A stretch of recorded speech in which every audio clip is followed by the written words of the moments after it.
तनु भी हूबहू अपनी माँ नेहा की तस्वीर थी। उसकी माँ नेहा की खूबसूरती की चर्चा दूर दूर तक होती थी। जब मैंने तनु को एक शादी में देखा तो मुझे नेहा की जवानी याद आ गई, जब वे पहली बार हमारे पड़ोस में नई नवेली दुल्हन बनकर आई थी। चांद सा मुखड़ा, सफेद रंग, दुल्हन बनी बैठी थी, सफेद बुगले जैसी रंगत और नाजुक से पैर बराबर बराबर रखे हुए बेड पर सिमटी बैठी थी। पैर तो ऐसे थे जैसे कोई सफेद कबूतरों के जोड़े की तरह हो। लेकिन जल्द ही उसकी खूबसूरती के चर्चे उसके भटकते स्वभाव के रंगों में रंगने लगे। आखिरकार वे कयामत आ ही गई और एक दिन वे अपने पति को छोड़कर अपने एक अमीर दोस्त के साथ भाग गई। तनु भी उसी माँ यानी नेहा की बेटी थी। जब वे 17 वर्ष की थी तब उसने लड़का होने का नाटक किया और गली के लड़के परवाने की तरह उसके चारों ओर चक्कर लगाने लगे। उसकी माँ एक अय्याश किस्म की औरत थी। उसने 4 शादियाँ की थी और वे बहुत मालदार औरत थी। वे एक अमीर दामाद की तलाश में थी। उसने अपनी बेटी को कांच की गुड़िया की तरह रखा। इस बेटी से उसके बड़े अरमान थे।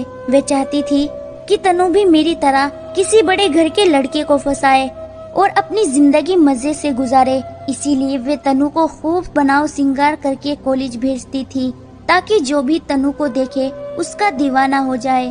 तनु खूबसूरत तो बहुत थी, लेकिन वे अपनी माँ की तरह होशियार बिल्कुल नहीं थी। आखिरकार कॉलेज जाते हुए रास्ते में उसने एक नौजवान लड़के को अपनी अदाएं दिखाकर उसे अपने जाल में फंसा ही लिया।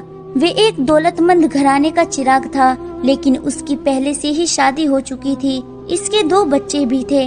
वे बीए कर रहा था। उसकी पत्नी और बच्चे गांव में रहते थे और वे खुद हॉस्टल में रहता था। तनु ने इसे पूरी तरह अपनी मुट्ठी में कर लिया था। बंटी रोज तनु से मिलता। पहले तो किसी को पता नहीं चला, लेकिन धीरे धीरे सभी को पता चल गया कि ये दोनों एक दूसरे से प्यार करते हैं। अब ना तो बंटी को जमाने का डर था, ना तनु को दुनिया की परवाह थी। दोनों खुलकर मिलने लगे बिना किसी के डर के। उड़ते उड़ते ये बात बंटी के घर पहुंच गई। बंटी के पिता ने सोचा बेटा दिल बहला रहा है, शादी का बंधन अटूट होता है। आखिर अपने बच्चों और पत्नी को छोड़कर कहाँ जाएगा, सारे रास्ते तो बंद है। जब रस्सी अपने हाथों में है तो चिंता किस बात की। बंटी सच में तनु से प्यार करने लगा था। उसके मन में डर जरूर रहता था कि अगर वे तनु को नहीं अपना सका तो क्या होगा। वे उसे हमेशा के लिए अपनाना चाहता था। वे उससे शादी करना चाहता था, लेकिन मजबूर था।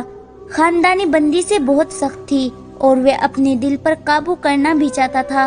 वे सोचने की कोशिश करता तो दिमाग चकराने लगता, जिसके कारण वे कोई फैसला न कर पाता था।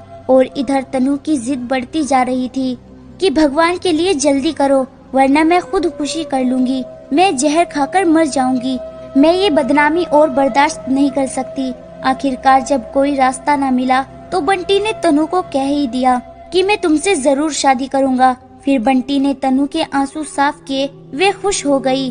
वे खिल उठी थी। अब क्या गम था। पहले तनु समझती थी कि बंटी उससे सच्ची मोहब्बत नहीं करता। अब ये भी यकीन हो गया कि बंटी उससे मोहब्बत करता है, इसलिए वो अब मेरे लिए हर कुर्बानी दे सकता है। तनु को इस बात के बारे में भी नहीं पता था कि बंटी शादीशुदा है। बंटी ने ये सच तनु से छुपा रखा था।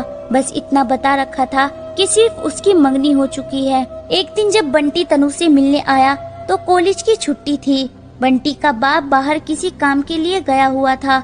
बंटी ने ड्राइवर से कार की चाबी ली और ड्राइवर से कहा कि पापा से कह देना कि मैं कार लेकर जा रहा हूँ। एक दोस्त से जरूर मिलना है, शाम को वापस आ जाऊंगा।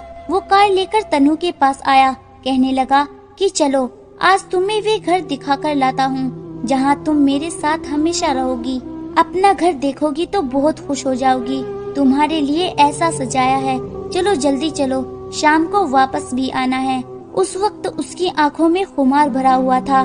तनु ने अपना पर्स उठाया और कार में बैठ गई। बंटी बहुत अच्छी अच्छी बातें कर रहा था और कार भी तेजी से चला रहा था, लेकिन कुछ परेशान भी था। वह तनु को इतनी खूबसूरत सपने दिखा रहा था जिन पर उसे खुद भी विश्वास नहीं था। जैसे सच बोलकर वे उसका और अपना मन बहलाने की कोशिश कर रहा हो। तनु हैरान बैठी थी और बंटी से पूछ रही थी कि बंटी तुम्हें क्या हो गया है? क्या तुमने आज सचमुच भी तो नहीं ली है? बार बार कार को नहर के डिवाइडर की तरफ ले जा रहे हो। क्या तुम्हें डर नहीं लग रहा है? नहर पानी से बिल्कुल भरी हुई है। बंटी मुस्कुराया और कहा, जब जान देनी ही देनी है तो फिर डरना कैसा?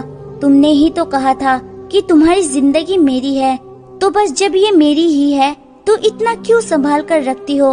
अगर मेरे खातिर ये जिंदगी चली जाएगी तो क्या फर्क पड़ता है? तुमने ही तो कहा था कि तुम मुझसे प्यार करती हो और मोहब्बत कुर्बानियाँ मांगती है। तनु ने बंटी से कहा, तुमने ऐसी बातें तो कभी पहले नहीं की है। बंटी कहने लगा, मैं नशे में नहीं हूँ, तो फिर तुम ऐसी अजीब अजीब बातें क्यों कर रहे हो? ये मोहब्बत का खुमार है जिसमें इंसान डूबकर वे सब कर जाता है जो उसके दिल में होता है। हाँ, तुमको मुझ पर भरोसा नहीं है। ये कहते कहते बंटी के स्टीयरिंग पर हाथ बेकाबू होने लगे। कार पुल के ठीक बीच में झूलने लगी। सामने से कांस्टेबल ने आते हुए लड़की की चिल्लाने की आवाज सुनी, जो बंटी से कह रही थी, बंटी मुझे भगवान के लिए छोड़ दो, ये कैसा मजाक है? हम दोनों मर जाएंगे, मरेंगे तो साथ मरेंगे। क्या तुम मरने से डरती हो और कहती हो कि मैं तुमसे मोहब्बत करती हूँ और तुम्हारे लिए कुछ भी करने को तैयार हूँ?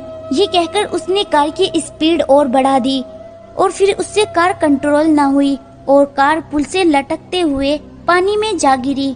कांस्टेबल चश्मदीद गवाह था। वे भागकर आया और उसने देखा कि लड़की पानी में डूबती जा रही थी। वे अपनी जिंदगी बचाने के लिए अपने हाथ पैर मार रही थी, मगर उसको तैरना नहीं आता था। ऊपर की तरफ उठने की कोशिश करती और पानी की लहर उसे नीचे की तरफ खींच लेती। उससे पहले कि ये कांस्टेबल मदद के लिए किसी को पुकारता, तनु उसकी नजरों के सामने से गुम हो गई। बंटी तैरता हुआ किनारे की तरफ आ पहुंचा, फिर वे भी किनारे पर आकर गिर पड़ा और उस कांस्टेबल ने उसे बाहर खींच लिया। 2 आदमी और मदद के लिए आ गए। 2 दिन के बाद बहुत ढूंढने के बाद तनु की लाश मिल गई। ज्यादा वक्त होने की वजह से पानी ने उसकी लाश को हल्का कर दिया था और अब वे मुरझाए हुए गुलाब की तरह पानी में तैर रही थी। लाश को पहले पुलिस स्टेशन और फिर अस्पताल ले जाया गया। पोस्टमार्टम हुआ और डॉक्टर ने खुलासा किया कि तनु को अकेले मौत के मुंह में नहीं धकेला गया, बल्कि उसकी कोख में एक नन्ही सी बच्ची भी थी। लोग ये कहते हैं तनु बंटी के बच्चे की माँ बनने वाली थी, इसीलिए उसे मारा गया। और लोग ये भी कहते थे कि जब बंटी अपनी मोहब्बत को हासिल न कर सका तो मजबूर होकर उसको मौत की बेरहम लहरों के हवाले कर दिया। पुलिस ने उस मामले में कार्रवाई की, मगर वे बड़े बाप का बेटा था और इस समाज में दौलतमंद होना सारे ऐबों पर पर्दा डाल देता है। बंटी के दोस्त ये कहते थे कि बंटी बेकसूर है। काफी सालों तक वे पागल सा हो गया था। उसे किसी बात की होश ही नहीं थी, बल्कि हादसा होने के बाद तनु की अचानक मौत का गम था। जब तक बंटी जिंदा है, ये गम बंटी के दिमाग को दीमक बनकर खाता रहेगा कि उसके हाथों से तनु आखिरी नींद सो गई। जब तनु की मौत के बारे में उसकी माँ को पता चला तो वे भी गिरती पड़ती बेटी की लाश तक पहुँची और उसकी भी सदमे से बुरी हालत हो गई थी। उसके सामने उसकी बेटी आखिरी नींद सो रही थी। पड़ोसी उसको कह रहे थे कि नेहा को उसकी बेवफाई की सजा मिली है। वे आदमी जिसने उसे घर में बसाया और उसे सहारा दिया, वे उसी को धोखा देकर उसका सब कुछ लूटकर और उसे छोड़कर दूसरे घर बनाने के लिए चली गई और उसकी अपनी बेटी उसका दिल वीरान करके दूसरे के घर को आबाद करने जा चुकी थी।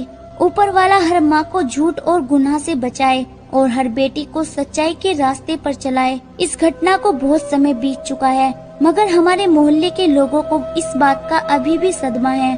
दोस्तों, इस कहानी के बारे में आपकी क्या राय है? कमेंट करके जरूर बताएं। वीडियो को लाइक कर दीजिए और इसी तरह की कहानियाँ लगातार देखने और सुनने के लिए चैनल को सब्सक्राइब करके घंटी को दबाकर ऑल पर सेट कर लीजिए, ताकि आने वाली वीडियो का नोटिफिकेशन आपके पास तुरंत पहुँचे। मैं मिलती हूँ आपसे अगली वीडियो में, तब तक के लिए धन्यवाद।